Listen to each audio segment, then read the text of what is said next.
कर दिया ने काम।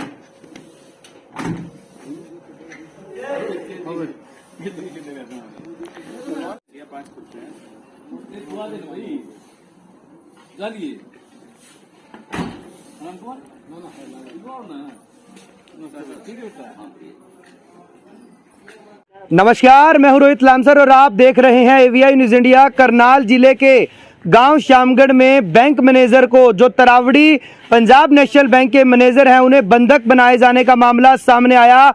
आखिरकार क्या कुछ मामला है, जानकारी लेने का प्रयास करेंगे। आपको बता दें, तरावड़ी अनाज मंडी स्थित पंजाब नेशनल बैंक के जो मैनेजर हैं सुधीर वर्मा, गांव श्यामगढ़ में रिकवरी को लेकर गए हुए थे और वहां पर बताया जा रहा है कि गांव श्यामगढ़ में उन्हें और उनकी टीम को बंधक बना लिया गया। आखिरकार यह मामला, दोनों पक्ष शिकायत लेकर तरावड़ी थाने में पहुंचे और क्या कुछ मामला है, दोनों पक्षों से जानकारी लेने का प्रयास करेंगे। जो संबंधित अधिकारी हैं, जो जांच कर रहे हैं, पुलिस अधिकारी, उनसे भी जानकारी लेने का प्रयास करेंगे। मैं अपील करूंगा इस वीडियो को आप ज्यादा जरूर शेयर करें। ये लाइव तस्वीरें आप तरावड़ी थाने से देख रहे हैं। तरावड़ी थाने से आप ये लाइव तस्वीरें देख रहे हैं, जहां पर आपको बता दें कि पंजाब नेशनल बैंक की टीम को बंधक बनाने का मामला सामने आया। गांव श्यामगढ़, तरावड़ी के गांव श्यामगढ़, करनाल जिले के गांव श्यामगढ़ से बैंक की टीम, पंजाब नेशनल बैंक की टीम को बंधक बनाने का मामला सामने आया। फिलहाल आप ये लाइव तस्वीरें एवीआई न्यूज इंडिया पर तरावड़ी के थाने से देख रहे हैं। बताया जा रहा है पंजाब नेशनल बैंक की टीम को बंधक बनाया गया और इस समय मैनेजर हैं जो सुधीर वर्मा हमारे साथ मौजूद है। सर, क्या कुछ मामला था? करने गए तो क्या पूरा मामला है? सर, मेरा नाम सुधीर वर्मा है। मैं पंजाब नेशनल बैंक में चीफ मैनेजर हूँ तरावड़ी में, और पिछले 2.5 साल के करीब यहाँ पे मेरे को कार्यरत हो गया। 1.5 साल पहले इनको हमने 5 लाख रुपए का एक लोन दिया था, जिसमें ये पानी की टंकी बनाने का इसने काम शुरू किया था। हमने वहाँ पे विजिट किया, इसका काम था, मशीनरी थी, सब कुछ था। 5 लाख का लोन लेने के बाद इसने उस खाते को सही नहीं चलाया और सारा का सारा माल बेच के जो है वो बैंक का पैसा भी इसने वापस लौटाने के लिए हमें मना कर दिया। इसके पास मैं और मेरी स्टाफ मेंबर सोनिया और कई बार हम इनके घर में हमने इनका चक्कर काटे हैं। इसके पिताजी ने मेरे को साफ मना कर दिया, कहता जी मेरे बेटे से कोई लेना देना नहीं है और जो भी मामला है कहता ये मेरा बेटा ये हल करेगा।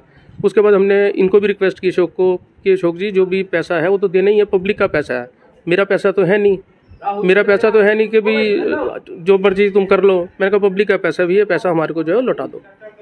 कहते जी मेरे को ना OTS कर दो। मैंने इनको OTS भी अपने जो बैंक के नियम अनुसार था, मैं इतने दे सकता हूँ। मैंने कहा इतने नहीं होंगे। इनके पास पैसा देने का जरिया है, बट ये डेलिबरेटली जानबूझ के जो है पैसा चुकाना नहीं चाहते हैं। इसके फादर वो पेंशनर भी हैं, बैंकों में इनके खाते भी हैं, इनके पास रेंटल इनकम भी है, इनके पास सारे जो है सोर्सेज हैं जहाँ से रीपे कर सकते हैं। ठीक है, हमारी ये शराफत रही कि हमने जो इसने स्टॉक जो है वो बेच दिया है, ठीक है, उसकी हमने FIR नहीं कराई। अगर वो FIR भी कराते तो भी, हमारे बैंक के अंदर एक नियम है, एक सर्कुलर है जिसको बोला जाता है गांधीगिरी। बैंक कहता है भी हमने किसी के भी घर के पास जाकर के उससे रिक्वेस्ट करनी है और वो नहीं मानता तो बैनर से के माध्यम से उसे अपील करनी है। उसके अंदर हमने कोई शब्दों का इस्तेमाल नहीं करना, कोई गाली गलोच या कोई हॉट वर्ड्स का इस्तेमाल नहीं करना, कोई बहस नहीं करनी, सिर्फ जाना है। और हमने वही काम किया।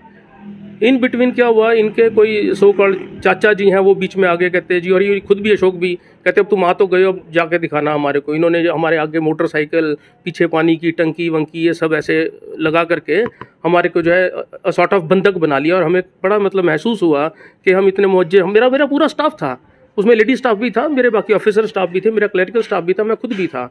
हमें ऐसा महसूस हुआ कि भी सरकारी नौकरी करने के बावजूद, लोगों का पब्लिक सेक्टर के अंदर काम करने के बावजूद, लोगों को सेवा देने के बावजूद, परिवार का आरोप है कि वहाँ पर आप जो गए वहाँ पर उनकी इंसल्ट हुई। क्या ये आपका प्रोग्राम का माध्यम था? कैसे आपने अपनी रिकवरी के पैसे को? हम तो सिर्फ जाके जी हमने इनको ये कहा था, पहले भी इनको क्या रखा है कि भी हमारे बैंक का एक ऐसा प्रोसेस है और हो सकता है कभी भी उस प्रोसेस के तहत आप वहाँ? हाँ, ये हमारा सर्कुलर भी है जी, ये बैंक का सर्कुलर है जिसके माध्यम के थ्रू जो हम यहाँ पे गए थे। ये देखो इसने जाके तो अब कितने पैसे का ये मामला है सर? ये मेरा ऐसा अनुमान है कि भी 5.5 पौने 6 लाख के कितने करीब है। टाइम पहले लोन लिया था ये? इन्होंने 1.5 साल पहले लिया था और पिछले 1 साल से कोई पैसा तो नहीं भर रहे। टंकी बनवाने के नाम का लोन था ये? टंकी जो प्लास्टिक की टंकियां बनाते हैं ऊपर। उसका कारोबार। हाँ, काम करते हैं ये? हमने इसको नोटिस भी दिया था और अभी हमने इसको सूट फाइल करना था, लेकिन सूट फाइल से पहले मेरे को ऐसा लगा तो आप कि प्रक्रिया के माध्यम से वहाँ बिल्कुल प्रक्रिया के माध्यम से जी, हमने कोई भी प्रक्रिया का उल्लंघन नहीं किया और मैंने कोई अपनी मनमर्जी नहीं की जिसकी वजह से जो है इनको ठेस। नाम क्या है सर? मेरा सुधीर है जी, सुधीर। आप क्या हैं? मैं चीफ मैनेजर हूँ जी, तरावड़ी ब्रांच हेड हूँ वहाँ पे। तो आप देख सकते हैं दूसरे जिन पर आरोप थे, जिन पर बंधक बनाने के आरोप थे, उनसे भी जानकारी लेने का प्रयास करेंगे। ये लाइव तस्वीरें आप तरावड़ी थाने से देख लें। फिलहाल ये मामला तरावड़ी थाने में पहुंचा है। इस समय परिवार के लोग भी हमारे साथ मौजूद हैं। क्या मामला था सर? मेरा नाम अशोक कुमार है।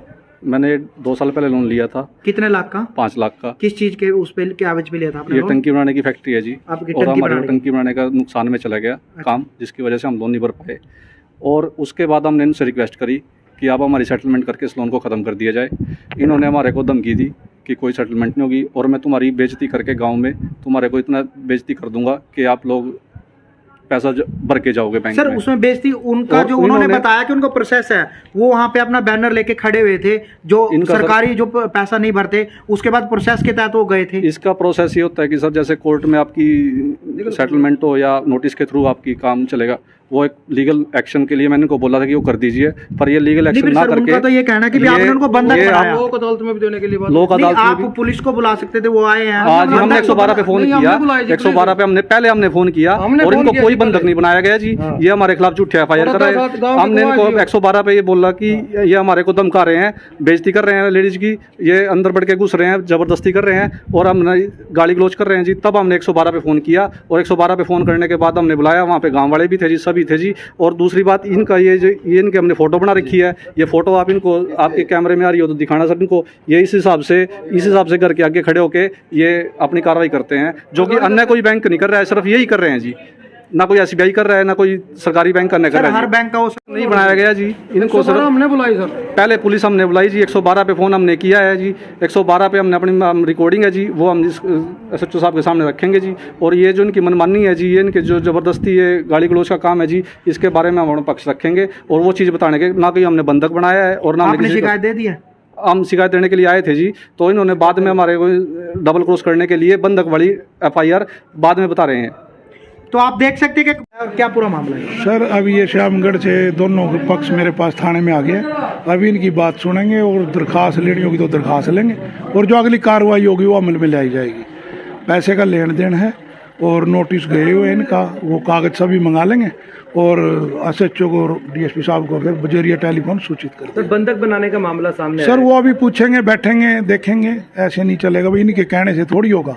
जो आदमी सही होगा तो सही है, जो गलत है तो गलत है। तो बैंक के अधिकारी कह रहे हैं कि भी जो पैसे नहीं देता उसके घर के वहाँ जो फैक्ट्री है तो वहाँ पर बैनर लेकर वो खड़े थे, कानूनी तरीके से गए थे। सर अगर वो कोई कागज होगा, कोई लेटर होगा तो वो भी उसमें लगाया जाएगा, दरखास्त के साथ लिया जाएगा, उसके बाद ही कार्रवाई होगी। अगर उन पर नहीं होगा तो उनके खिलाफ करेंगे कार्रवाई। बैंक की तरफ से शिकायत मिली है सर कोई? अब ये लिखेंगे सर, ये दोनों लिखेंगे, दरखास्त दोनों की लेंगे, ठीक है ना। तो आप देख सकते हैं कि फिलहाल बैंक की तरफ से भी शिकायत दी जा रही है। दोनों की तरफ से तरावड़ी थाने में फिलहाल शिकायत लिखी जा रही है, शिकायत दी जाएगी और मामलों को लेकर पुलिस प्रशासन के समक्ष दोनों तरफ से दोनों पक्षों की शिकायत दी जा रही है। अब देखना यह होगा कि आखिरकार पुलिस प्रशासन इस मामले में क्या कुछ कार्रवाई करता है।